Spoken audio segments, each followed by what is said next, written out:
아버지가 사춘기에 접어들어 말썽만 부리는 아들을 꾸짖으며 한마디 툭 쏘아붙입니다.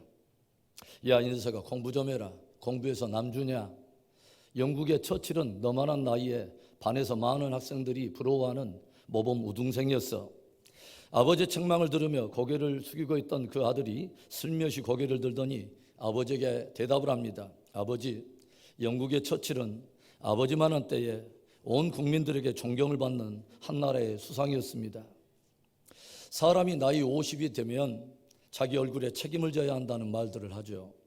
나이 50이 되어 갖게 된 얼굴이 그냥 하루아침에 이루어진 얼굴이 아니라 긴 세월 동안 살아온 그의 삶의 결과물이라고 하는 그런 의미인 것이죠. 이것은 그 사람이 가지고 있는 어떤 소유나 재산이나 직위에 관련된 문제가 아닙니다. 그것은 그 사람 안에서 흘러나온 인격에 관한 문제이고 주변 많은 사람들에게서 인정을 받는, 어떻게 보면 그 사람의 삶의 총체적인 어떤 삶의 평가라고도 말할 수 있는 것이죠. 우리가 살아가고 있는 오늘과 내일, 그렇게 하루하루가 모여서 우리의 인생이라고 하는 작품을 만들어냅니다. 그러기에 오늘 살아가는 나의 모습은 장차 나타날 먼 훗날의 나의 모습과 무관하지 않습니다. 연결되어 있다고 하는 거죠. 저와 여러분의 삶은 그렇게 하루하루 마지막 결산의 날을 향해서 계속해서 진행되고 있고, 결산의 날이 있다고 하는 그 사실이 저와 여러분으로 하여금 오늘이라고 하는 한 날의 순간 의미를 질문하게 만들고 보다 정직하고 책임성 있게 살도록 경종해 준다고 하는 것입니다. 예수님께서는 하나님의 나라에 관한 여러 가지 이야기를 비유로 들려주셨어요. 예수님께서 들려주시는 많은 비유에 대한 어떤 이야기는 작은 아이가 들어도 능히 이해할 만큼 쉽고도 짧게 풀어주신, 어떻게 보면 하나의 동화처럼 들리는 이야기일 수 있어요. 그러나 그 비유 안에 담겨있는 내용과 의미를 깊게 우리가 곱씹어보면 그렇게 곱씹어 볼수록 그 비유는 우리의 삶을 조명해주고 우리의 영혼을 일깨워 새롭게 함으로써 우리로 하여금 진짜 인생의 참된 본질이 무엇인가를 깊이 발견하게 하고 그 본질을 붙들고 살게 해준다고 하는 것입니다. 오늘 본문은 우리들에게 달란트 비유 내지는 청지기의 비유로 잘 알려진 이야기예요. 그러나 이 비유는 고용주와 노동자 사이에서 일어나는 노사 문제라든가 성실한 직업 정신을 요구하는 비즈니스에 관한 문제가 아닙니다. 본문은 그 앞에 등장하고 있는 열 처녀에 대한 비유, 그리고 그 다음에 등장하는 양과 염소의 비유와 함께 하나님의 나라, 곧 천국에 관한 이야기라고 하는 것입니다. 역사의 마지막에 있게 될 결산에 관계된 아주 중요한 종말론적인 비유에 대한 이야기입니다. 그런데요, 오늘 우리는 이 세 비유가 모두 서로 다른 신앙이 서로 다른 결과를 가져올 수 있고 서로 다른 신앙이 서로 다른 운명을 가져올 수도 있다고 하는 경고로 끝을 맺고 있다고 하는 것을 깊이 주목해 볼 필요가 있어요. 신부로 잘 단정하여 혼인잔치에 들어갈 지혜로운 처녀들이 있는가 하면 아무런 준비 없이 그날을 맞이하다가 수치를 당하게 되고 부끄러움을 당하게 할 처녀들도 있다고 하는 것이죠. 주인의 즐거움에 참여하여 더 풍성한 것을 누리게 되고 주인으로부터 칭찬을 듣게 될 종들이 있는가 하면 있는 것까지 빼앗기고서 바깥 어두운 데 쫓겨서 거기에서 슬피 울며 이를 갈게 될 종들도 있다는 것입니다. 양과 염소의 이야기 역시 동화 수준의 이야기가 아닙니다. 이 모든 비유의 끝을 뭐라고 결론을 맺고 있습니까? 마태복음 25장 46절의 말씀, 그들은 영벌에 의인들은 영생에 들어가리라 하시니라. 오늘 주님께서 들려주신 말씀을 통해서 저와 여러분은 종말에 나타날 결산을 우리가 깊이 생각하면서 오늘 나의 믿음을 묻고 내 삶의 질을 물어야 하는 것입니다. 그것이 이 비유를 들려주고 계시는 예수님을 경외하는 믿음이요, 비유를 들은 자들이 반응해야 될 마땅한 순종이고, 친히 하나님의 나라를 가지고 이 땅에 다시 오실 예수님을 향해 우리들이 가져야 할, 또 보여야 될 충성의 모습인 것입니다. 오늘 본문에는 한 주인에게서 각각 서로 다른 달란트를 받은 세 사람의 종들이 등장을 하고 있어요. 먼 나라로 떠나게 된 주인은 훗날을 기억하며 자신에게 속해 있는 자신의 소중한 돈들을 각자의 분량을 따라서 세 종들에게 나눠주고 그들을 떠나게 되었습니다. 자신의 것을 소중하게 관리해줄 저들의 충성을 믿은 것이죠. 그래서 주인에게 달란트를 받은 종들은 나름 자기 방식대로 나가서 사업도 하고 경영도 하면서 마침내 타국으로 떠났던 주인이 되돌아온 그날을 맞이하게 되었습니다. 그리고 돌아온 주인은 종들을 불러서 저들의 사업하고 경영했던 모든 것에 대해서 회개하며 함께 결산을 하게 되죠. 5달란트를 받았던 종이 주인에게 반가운 마음에 달려왔습니다. 주인님 보세요. 주인님이 저에게 5달란트를 맡겨주셨는데 제가 그것으로 열심히 장사하고 사업해서 또 다른 5달란트를 남겼답니다. 종의 말에 주인의 얼굴에 한박 웃음이 피어나더니 그 종을 칭찬해줘요. 착하고 충성된 종아, 네가 작은 일에 충성을 다해 주었구나. 네가 이렇게 충성하였으니 내가 더 많은 것으로 너에게 맡기리니 너 주인의 즐거움 곧 나의 즐거움에 참여하라. 잠시 후에 2달란트 받았던 종이 또 주인 앞에 나섰습니다. 주인님, 제게 2달란트 맡기셨잖아요. 그런데 제가 또 다른 2달란트를 남겼습니다. 이 말을 듣고서 종에 대한 고마움에 또다시 주인의 얼굴에 한박 웃음이 피어나더니 그를 또한 칭찬해줘요. 착하고 충성된 종아, 네가 작은 일에 너도 충성하였구나. 더 많은 것으로 맡기리니 주인의 즐거움에 참여하라. 이제 마지막 남은 한 종이 주인 앞에 걸어옵니다. 그리고 주인이 자신에게 맡겼던 1달란트를 주인 앞에 고스란히 내밀면서 말을 건네요. 주인님, 당신은 굳은 사람이라 심지 않은 데서도 거두며 뿌리지 않은 데서도 거두려 하는 것을 내가 알았으므로 두려워하여 당신이 나에게 맡긴 1달란트를 땅에 감추었다가 그대로 내가 당신에게 드립니다. 보시옵소서, 당신의 것입니다. 받으세요. 종이 하는 말에 이내 주인의 얼굴에 있던 웃음은 갑자기 분노로 변하기 시작하고 그에게 크게 소리를 칩니다.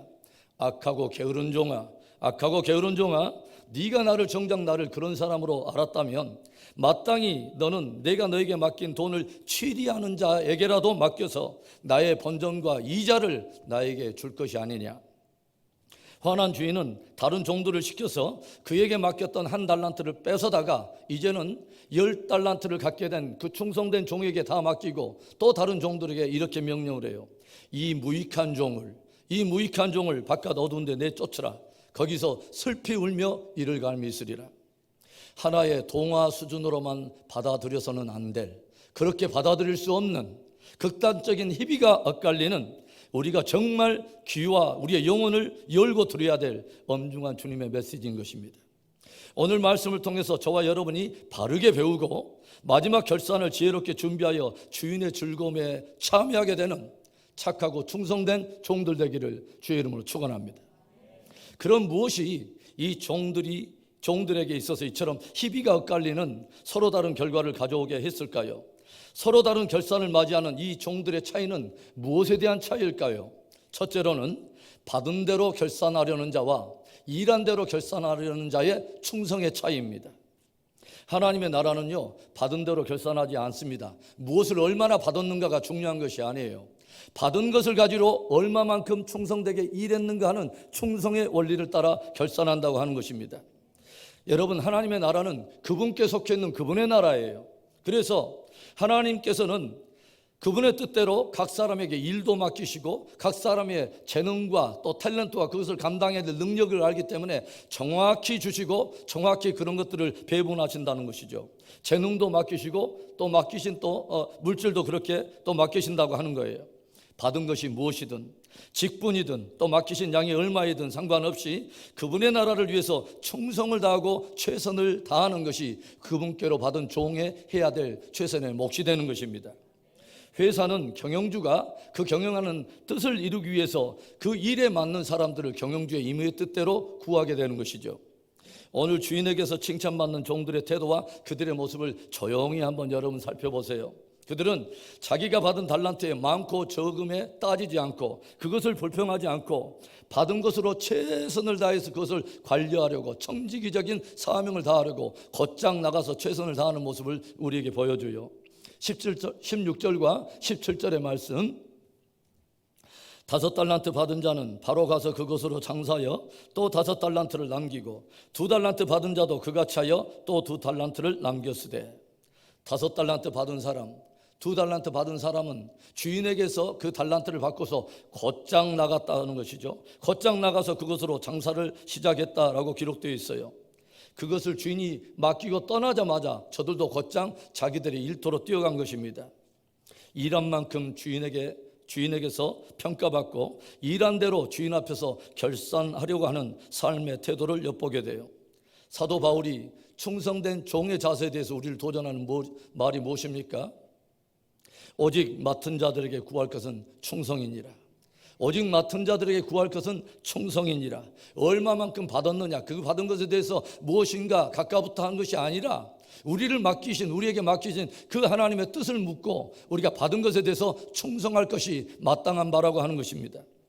5달란트 받은 자는 5달란트 받은 자로서, 2달란트 받은 자는 2달란트 받은 자로서 주인을 위해 부름받은 종들이기 때문에 충성되게 일을 한 것입니다. 그런데 오늘 책망받고 있는 그 종을 조용히 보세요. 그가 1달란트를 받자마자 곧장 한 것이 무엇입니까? 다른 종들과 똑같이 저가 주인에게서 그 달란트를 받자마자 그도 역시 받자마자 곧장 한 것이 뭐냐면 땅에 흙을 파고 그곳에다 주인에게서 받은 1달란트를 고스란히 묻어버린 거예요. 주인이 떠나자마자 곧장 가서 땅을 파고 주인에게 받은 그 1달란트를 땅에 묻어버린 그 종 안에 있는 그 마음은 무엇일까요? 그 마음에 있는 기쁨 무엇인가, 우리가 알 수 없는 그 동기가 무엇일까요? 자기에게 1달란트를 맡긴 불공평해 보이는 주인이 미운 것일 수도 있겠죠. 5달란트, 2달란트 받은 동료들이 부럽고 시기가 나서 그럴 수도 있겠죠. 이 비교의식이 들어오면서 1달란트 받은 종은 마침내 주인이 맡긴 것을 땅에 묻어버린 것입니다. 그를 종으로 불러준 그 주인과 주인이 지금까지 베풀어왔던 모든 은혜와 함께 이 모든 것을, 주인과 관계된 모든 것을 땅을 파고 다 묻어버린 것입니다. 그리고 이제 그는 마치 주인에게서 아무것도 받지 않은 자처럼, 마치 아무것도 받지 않은 것처럼 무책임하고 무관심하게 그렇게 하루하루 살아갑니다. 언제까지요? 주인이 다시 돌아오는 그날까지. 오늘 그 사람에게 문제가 무엇일까요, 여러분? 그 종은 자기가 받은 것이 적다고 생각하는 것입니다. 주인이 자기에게 맡긴 것이 적다고 불평하고 있다고 하는 거죠. 그래서 자기에게 그 정도의 작은 것을 맡긴 주인은 불의하다고, 불공평하다고 생각하고 있는 것입니다. 여러분, 집을 지을 때는 여러 가지 목재가 필요한 것이죠. 그래서 용도에 맞게끔 목수가 적절하게 배분하여 사용하는 것입니다. 석가래감은 석가래로 사용하고, 그리고 기둥감은 기둥으로 사용하는 거예요. 기둥감을 석가래로 사용하면 그 집이 제대로 완성이 되지 않고, 석가래감을 기둥감으로 사용하다가는 그 집이 무너지는 것입니다. 대들보는 대들보에 알맞은 그런 제목을 사용해야 하는 거죠. 하나님은 모든 인생들을 아시기 때문에 그분은 적당하게 주시고 정확하게 쓰십니다. 그래서 때때로 우리가 보면은 안 보이는 것, 우리가 작게 보이는 그 영역이 훨씬 주님의 나라에서는 아주 요긴하고 중요한 그런 일일 수도 있죠. 주님께 저와 여러분이 받은 것은 결코 적은 것이 아닙니다. 결단코 적지 않습니다. 여러분, 과연 한 사람이 받았던 그 1달란트가 그렇게 적은 분량이었을까요? 아니에요, 여러분. 1달란트는요, 이 데나리온으로 환산하면 약 6,000데나리온에 해당하는 막대한 돈입니다. 당시 건강한 노동자의 하루 품삯이 한 데나리온으로 우리가 생각한다면, 노동자의 하루 품삯을 오늘날 10만으로 환산할 때 한 달란트는 오늘날로 말하면 약 6억에 해당하는 굉장히 어떤 막대한 펀드가 되는 것이죠. 일반 노동자가 거의 20년 동안을 일해야 모을 수 있는 결코 적은 돈이 아닌 것입니다. 문제는 자기가 적은 것을 적다고 생각하는 그 잘못된 생각인 것이죠. 그러나 절대로 적은 것 아닙니다. 따라해 봅시다. 결코 적지 않습니다. 저는 설교를 준비하면서 그런 생각을 해봤어요.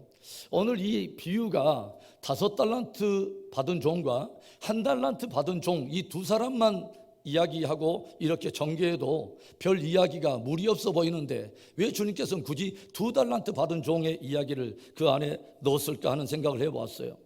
사실 자기가 받은 것을 적다고 생각한다면 2달란트 받은 종도 얼마든지 그렇게 생각할 수 있는 조건이었다는 거죠. 5달란트 받은 종과 얼마든지 비교하면서 불평할 수 있을 만한 그런 처지였다고 하는 것입니다. 그런데 우리가 2달란트 받은 종의 그런 자세를 우리가 보면은 그는 오히려 그것을 적다고 생각하는 것이 아니라 그것을 크게 여기고, 그리고 받은 것을 감사하게 여기고, 맡겨주신 주인의 은혜에 감사하면서 곧장 일터로 즐겁게 뛰어가는 모습을 우리가 발견하게 된다고 하는 거죠. 우리가 받은 것을 적다고 생각할 때 우리는 받은 것을 은혜로 생각하지 않거나 또는 충성할 기회로 여기지 않음으로써 그냥 묻어버릴 때가 있다고 하는 것입니다. 바로 그때 주님은 우리보다 훨씬 더 열악한 조건 속에서도 불평하는 것이 아니라 오히려 감사히 여기며 충성되게 그렇게 감당해가는 사람들을 통해서 우리의 잘못된 모습을 종종 돌아보게 만드시죠. 사람들은 외쳐요. 자기의 상황만을 집중하면서 하나님은 불의하다고, 하나님은 불공평하다고, 왜 하나님은 나에게 이런 고난을 허락하시냐고, 왜 하나님이 이렇게 나에게 이렇게 하실 수가 있냐고. 그런데 어려서부터 수십 년 동안 뇌성마비로 힘겹게 살아온 여류 시인인 송명희 자매는 이렇게 고백합니다. 하나님은 공평하시다고. 공평하신 하나님을 노래하고 있어요. 공평하신 하나님이 남이 없는 것을 내게 주셨다고, 남이 모르는 것을 나에게 깨닫게 해주셨다고 감사를 고백하고 하나님의 공평과 공의를 찬송하고 있다고 하는 거예요. 뇌성마비로 평생을 그렇게 살아온 송명희 자매가 정말 그렇다고 한다면 그 하나님은 공평한 하나님 아니겠어요? 저는 그래서 때때로 하나님이 불공평해 보이거나 불의해 보일 때마다 제 스스로에게 그런 말을 외치곤 합니다. 뇌성마비로 얼마든지 불공평한 하나님을 이야기할 수 있는데 송명희 자매가 그 하나님을 공평하다고 말한다면, 그 자매가 하나님이 의롭다고 말한다면 그 하나님은 공평한 거야. 그 하나님은 의로운 거야. 어두워져가는 세상을 바라보며 모든 사람들은 비관하며 세상이 모두 절망을 노래하고 있는데, 두 손과 두 발 없이 태어난 닉 부이치치라고 하는 사람은 오히려 세상은 살아볼 만한 것이며 나를 향한 하나님의 계획은 위대한 것이다 라고 행복을 노래하고 있어요. 닉 부이치치가 그렇게 행복을 노래할 만하다면 이 세상은 살아볼 만한 세상이고 우리를 향한 하나님의 계획은 위대한 것입니다. 우리가 받지 않았다고, 우리가 적다고 그렇게 생각하는 것처럼 주님이 주신 은혜가, 주님이 우리에게 베풀어 주신 은혜가 결코 적지 않다는 거예요. 사랑하는 성도 여러분, 저와 여러분이 주님께로부터 받은 것은 십자가로 가는 큰 구속의 은혜 외에 또 그 위에서 주어진 또 다른 선물들인 것입니다. 달란트는 비단 돈의 단위만은 아니에요. 달란트는 말 그대로 재능을 의미하는 탤런트의 의미가 있고, 재능은 기프트, 즉 주어진 선물이라고 하는 의미를 담고 있죠. 말 그대로 주님께로부터 우리는 풍성하게 받은 것입니다. 결코 적지 않습니다. 하나님의 나라는 받은 대로가 아니라 일한 대로 결산하는 나라입니다. 받은 대로가 아니라 일한 대로 결산하는 날이 가까움을 기억하고 2022년 주어진 직임과 직위에 충성을 다하여 착하고 충성된 종으로 승리하는 한 해 되기를 주의 이름으로 축원합니다. 오늘 서로 희비가 엇갈리며 서로 다른 결산을 맞는 이 종들의 차이가 또 무엇입니까? 둘째는 자기의 즐거움을 생각하는 자와 주인의 즐거움을 생각하는 자에게 나타나는 헌신의 차이입니다. 25장 21절의 말씀을 다시 한번 읽어보겠습니다. 그 주인이 이르되 잘하였도다 착하고 충성된 종아, 내가 적은 일에 충성하였으며 내가 많은 것을 내게 맡기리니 내 주인의 즐거움에 참여해야 할지어다 하고. 착하고 충성된 종아. 여러분, 단순하게 일 잘한 것만을 두고서 칭찬하고 싶으면 참 유능하고 충성된 종아 이렇게 칭찬하면 될 텐데, 주인의 칭찬을 들어보면 착하고 충성된 종아라고 착한 마음을 칭찬하고 있다고 하는 것입니다. 여러분, 주인이 볼 때 착한 마음이란 어떤 마음일까요? 그것은 종이 가졌던 착한 마음이란 그분이 주인 되고 나의 종됨을 바르게 하는 마음입니다. 착한 마음은요, 자신을 종 삼아준 주인을 정말 사랑하는 마음이 착한 마음인 거죠. 그리고 자신을 충성되이 여겨서 그 소유를 맡겨준 주인에 대한 고마운 마음, 감사하는 마음이 착한 마음인 것이죠. 한마디로 종들 안에 있는 착한 마음은 모두가 주인의 즐거움에 다 집중되어 있다고 하는 것이죠. 주인의 마음을 헤아리는 바로 그 마음. 종들이 보여준 진정한 충성은 바로 이런 착한 마음에서 비롯된 것입니다. 그리고 주인은 그 종들에게서 그 마음을 발견하고서 그들을 착하고 충성되다라고 칭찬해 준 거예요. 칭찬받은 종들이 보여준 충성 안에는 단순히 고용주와 어떤 그 노동자 사이에 사무적으로 주고받는 그런 기프트 앤 어떤 그런 기브 앤 테이크의 그런 관계가 아니라, 어떤 산술적인 그런 관계가 아니라 깊은 감사와 신뢰가 그 안에 담겨 있다고 하는 것입니다. 여러분, 종들에게 중요한 것은 무엇이었냐면, 정말 그들에게 의미 있는 것은 바로 주인의 즐거움이었다고 하는 것입니다. 주인의 즐거움 안에 자신의 즐거움을 둔 것입니다. 자신들의 충성이 주인에게 가져다 줄 그 주인의 그 기쁨을 생각하면서 주인의 즐거움에 헌신한 것입니다. 주인을 위한 것은 무슨 일이든지 종들에게는 결코 작은 것이 아니었습니다. 주인에게 속한 것 어느 한 영역이라도, 어느 한 소유라도 결코 가볍게 흘려버릴 수 있는 것이 아니었습니다. 주님께 의미 있는 모든 것들이 나에게 의미로 다가왔다고 하는 거죠. 주님이 사랑하는 작은 영혼들이 더욱더 내 안에 깊어지게 나도 그들을 바라보기 시작했다고 하는 거죠. 주님이 귀하게 여기는 열방이 나에게 뜨겁게 다가왔다고 하는 거죠.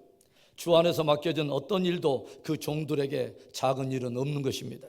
그래서 참된 종들은 작은 일에도 충성을 다한 거예요.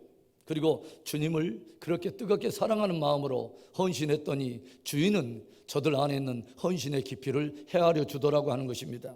여러분, 2022년은 주님을 깊이 사랑하는 한 해가 되기를 바랍니다. 그 사랑 안에서 참된 헌신의 깊이가 나오는 것입니다. 그런데요, 오늘 한 달란트 받은 종을 주인이 꾸짖으면서 그를 어떻게 부르고 있습니까? 악하고 게으른 종아 라고 책망하죠. 그저 일을 잘못하고 충성되지 못한 것을 책망하라면 그냥 게으른 종아 라고 책망하면 될 일을 그 주인은 악하고 게으른 종이라고 꾸짖어요. 주인은 자기가 맡은 달란트를 곧장 땅을 파고 묻어둔 그 종의 마음 안에 있는 무엇인가 악을 발견한 것입니다. 악한 마음. 그 악한 마음이 무엇일까요? 주인의 즐거움은 관심이 없는 것입니다. 주인에 대한 것은 관심이 없는 거예요. 모두가 다 자기 중심이고 내 즐거움을 구하는 것뿐입니다. 종이 보여주는 그 게으름 안에 있는 악한 동기가 모두 다 주인을 향하고 있었다는 것을 주인은 간파한 것입니다. 그 종이 자기 주인을 어떻게 이해하고 있었습니까? 24절과 25절의 말씀. 한 달란트 받았던 자는 와서 이르되 주인이여 당신은 굳은 사람이라 심지 않은 데서 거두고 해치지 않은 데서 모으는 줄을 내가 알았으므로 두려워하여 나가서 당신의 달란트를 땅에 감추어 두었었나이다. 벗어서 당신의 것을 가지셨나이다. 게으름의 저 깊은 곳에 주인을 향한 그 주인을 악한 존재, 또 불의한 존재로 그렇게 이해하고 있는 것이죠. 우리가 조용히 보면요, 누군가의 어떤 행동의 깊은 곳에서는 그 사람만의 어떤 동기가 있다는 것을 우리는 알게 돼요. 표면적으로는 하나의 그냥 행동이지만 그 안에는 어떤 동기가 시발점이 돼서 그런 행동이 일어난다고 하는 것이죠. 게으름과 불순종의 근원이 주인에 대한 왜곡된 이해에서 비롯되고 있다는 것을 우리에게 보여주고 있는 것입니다.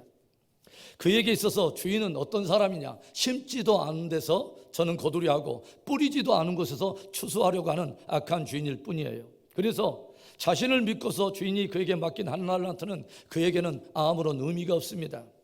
그 종에게는 주인의 뜻, 주인의 즐거움 아무런 상관이 없어요. 그래서 그는 주인과 관계된 모든 것들을 다 통째로 싸가지고 바로 땅을 파고 묻어버린 것입니다.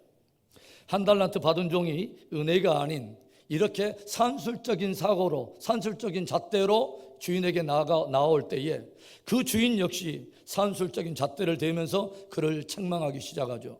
27절의 말씀. 그러면 내가 마땅히 내 돈을 취리하는 자들에게나 맡겼다가 내가 돌아와서 내 원금과 이자를 받게 하였을 것이니라 하고, 네가 정말 그렇게 나를 완고한 사람이라고 생각하고 그렇게 알고 있었더라면 너는 더욱 내가 너에게 맡겼던 내 돈, 내가 너에게 심었던 내 달란트를 은행에라도 맡겨서 이자라도 남겨서 가져와야 될 것이 합당한 일이 아니냐라고 책망한 것입니다. 하나님의 것을 묻어두고서 주인의 즐거움이 아니라 오히려 자신만을 위해서 심는 이기적이고 산술적인 사람에게 엄중한 심판이 따를 것을 경고하고 있는 것입니다.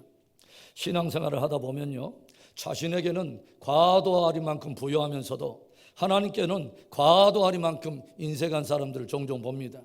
내 것과 하나님의 것을 칼같이 나눠서 계산하고 나에게 돌아온 실리적인 유익이 따르지 않으면 아무 일에도 나서지 않으면서 늘 하나님과 산술적이면서 사무적인 관계를 가지고 있는 그런 사람들이 있어요. 사랑하는 성도 여러분, 참된 충성은 주님을 사랑하는 마음에서부터 나오는 것입니다. 착하고 충성된 종에게는 그 모든 즐거움이 주인에게 있습니다. 무엇이 주님을 기쁘게 할 수 있을까? 어떻게 하면 주님이 기뻐하실까? 주인의 기쁨을 구한다고 하는 것입니다. 여러분, 일마다 때마다 나의 기쁨을 즐거워하는 자가 아니라 주인이 어떻게 하면 즐거워하실까? 주의 기쁨을 구하는 그런 믿음이 있기를 바랍니다. 저와 여러분을 은혜로 부르신 주님을 사랑하며 주님의 기쁨을 구하는 진짜 착하고 충성된 종이 되기를 주의 이름으로 축원합니다. 오늘 서로 다른 결산을 맞는 이 종들의 차이 도대체 어디에 있는 것입니까? 마지막 세 번째로는 현실만을 생각하는 자와 마지막 결산을 생각하는 자에게서 나타나는 준비의 차이입니다. 지혜의 차이입니다. 주인에게서 달란트를 받아서 충성된 종들이 가장 기대하며 기다리는 날은 어떤 날일까요? 정말 맡은 것을 헌신하여 즐겁게 정말 힘차게 수고했던 이 종들이 기다리는 한 날이 있었을 거예요. 어떤 날일까요? 주인이 돌아오는 날입니다. 그리고 주인 앞에서 회개하며 결산하는 날을 저들은 마음속에 갈망하면서 이 날들을 헌신하며 땀의 수고를 아끼지 않았던 것이죠. 자신들이 수고하고 땀 흘렸던 모든 것이 자기들의 영광이 되고 칭찬이 되는 바로 그 날이기 때문에 그렇습니다.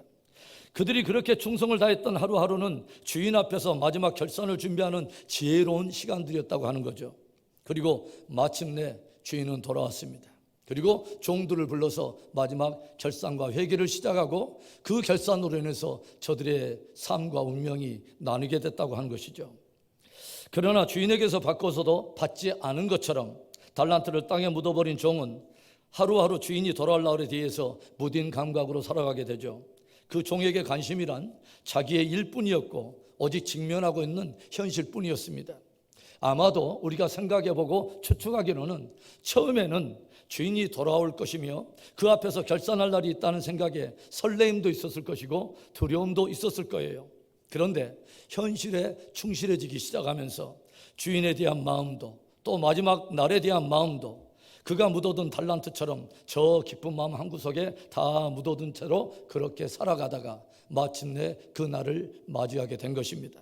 성도 여러분, 만일 그 한 달란트 받은 종이 자신에게 다가올 결산의 날이 있다고 하는 것을 정말 확신했다면 그가 그렇게 악하고 게으를 수 있었을까요? 자신이 묻어둔 달란트마저 빼앗기고 바깥 어두운 데서 쫓겨서 슬피 울면서 이를 갈게 될 그 날이 있다는 것을 생각했다면 그가 그렇게 하루하루 불충하면서 그렇게 불순종하며 그렇게 살아갈 수 있었을까요? 그가 다시는 돌이킬 수 없는 마지막 결산의 때가 있다는 것을 정말 저가 알았더라면, 정말 그것을 믿었더라면 그렇게 모든 것을 묻어둔 채로 하루하루 살 수 있었을까요? 성경에는 끊임없이 장차 나타날 미래의 어떤 한 시즌, 한 때를 우리에게 들려주고 있어요. 구약에서는 이것을 여호와의 날이라고 표현하고 있고 신약에서는 인자의 때라고 표현하고 있어요. 신약 성경에는 평균 매 25절에 한 번꼴로 주님의 다시 오심, 재림을 다루어서 기록하고 있습니다. 설교 소두에서 저는 오늘의 설교가 단순한 비유가 아니라 하나님의 나라에 관한 이야기로 말씀을 드렸어요. 더군다나 어떤 다른 사람이 이야기한 것이 아니라 이 땅에 초림하여 오신 바로 그분이 재림을 전제로 하여 비유로 들려주신 이야기인 것이죠. 그렇다면 여러분, 모든 것을 종들에게 맡기고 다시 오심을 기약하고 떠난 바로 그 주인은 누구를 말하는 것입니까? 바로 예수님에 대한 이야기인 것입니다. 자신과 종들의 이야기를 이 비유 속에 담아 들려주고 있는 거예요. 반드시 이루어지게 될 일의 한 모형을 비유 안에 담아두신 것입니다. 주님이 오시는 날, 그 결산의 날을 준비하는 착하고 충성된 종들이 되기를 기대하는 주님의 마음을 담아서 오늘 저와 여러분에게 사랑의 진심 어린 권면을 들려주고 계시는 것입니다. 현실만을 바라보며 무딘 마음으로 그날을 맞아서 책망받는 종이 아니라 마지막 결산을 준비하며 하루하루를 준비해가는 진짜 지혜롭고 착하고 충성된 종들이 되기를 주님의 이름으로 축원합니다. 사랑하는 성도 여러분, 오늘의 비유에 대한 교훈을 깊이 새길 수 있기를 바라요. 오늘 우리는 주님이 들려준 비유 속에서 서로 다른 신앙이 서로 다른 어떤 분리를 가져오고 서로 다른 미래적 운명을 결정할 수 있다고 하는 것을 우리는 배우게 돼요. 그 종들의 차이가 무엇입니까? 받은 대로 결산하려는 자와 일한 대로 결산하려는 자는 바로 거기에서 나타나는 충성의 차이입니다. 또 무슨 차이입니까? 자기의 즐거움을 생각하는 자와 주인의 즐거움을 생각하는 자들에서 나타나는 헌신의 차이입니다. 또 어떤 차이입니까? 현실만 생각하는 종과 마지막 결산을 생각하는 종이 보여준 준비의 차이, 지혜의 차이였습니다.